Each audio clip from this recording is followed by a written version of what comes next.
Musician Harry Schaefer's father, Carl Schaefer, emigrated from Bavaria in 1857 and after marrying finally settled down in Echuca.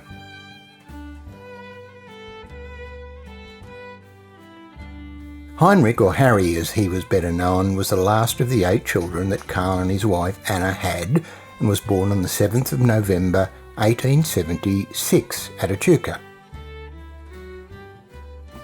Carl had been a professional musician in his home country, but saw life as a farmer to be much more beneficial for Harry, and he kept his instruments away from the lad. This did not work, and Harry would secretly play when his father was not there and became very proficient on the violin.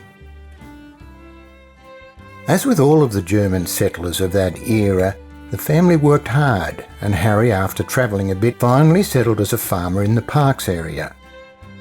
He married in 1899, but unfortunately his wife died in 1901. Even though he had a busy life as a farmer in the Parks area, Harry's music was still very important to him. This advertisement has him playing for a dance and stresses the point that it is old time only and no jazzing allowed. Harry eventually moved to Forbes and became a full-time musician, living alone in a shed surrounded by musical instruments. He often mentioned that he could play 17 instruments, all of them very well. His musical ability was acknowledged by other musicians in the area and beyond. Put on a dance to raise funds for the ambulance, and some wise character said, "Where's the orchestra?" I said, "That's it sitting over there, that man with the violin on his lap, Harry Schaefer, the only bloke there." And boy, could he play. Wasn't true ups, he had everybody on the floor, happy as Larry. One violin.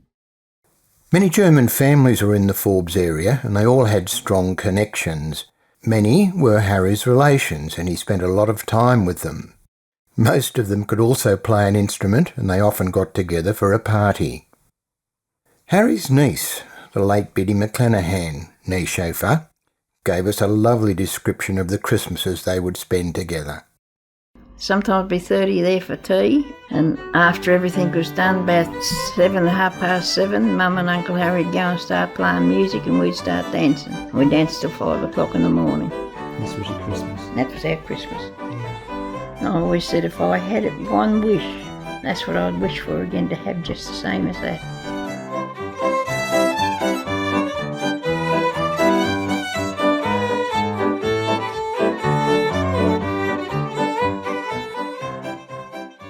Harry Schaefer was unique in that he could both play by ear and by music and had the ability to listen to a tune, then go home and write the music for it. In this way he recorded old tunes learned from traditional musicians who could not read a note of music and often made up the music from bits and pieces they had heard. The true oral tradition. A bit more on this later. Harry's instrument of choice was the stroviol, which was a violin with an amplifying horn added so as to make it louder. At this time, saxophones were becoming popular and drowning out traditional fiddles. "I want to be heard over those poopin' saxophones," said Harry. Harry is seen here with his stroviol as part of the Forbes Ragtime Band. Call into the Forbes Family History Group for more information on this band.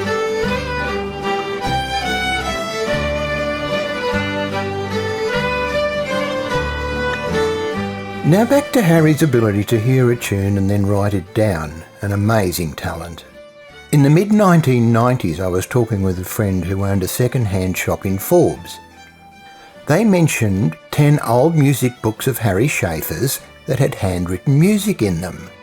And would I be interested? These manuscript books contain not only old, unheard of tunes, but also listed the dances that they were used for. Tunes that went back to the gold days in Forbes. Many did not even have names. These books are probably the only complete reference to the tunes of an old-time dance musician in Australia, and are now part of the National Library of Australia's music collection. They are recognised worldwide. The Forbes Town Band became aware of the significance of the Schaefer manuscripts and obtained funding to commission recognised composer and arranger, Tim Ferrier, to put together band arrangements of the music. Let's listen to a portion of Tim's outstanding work.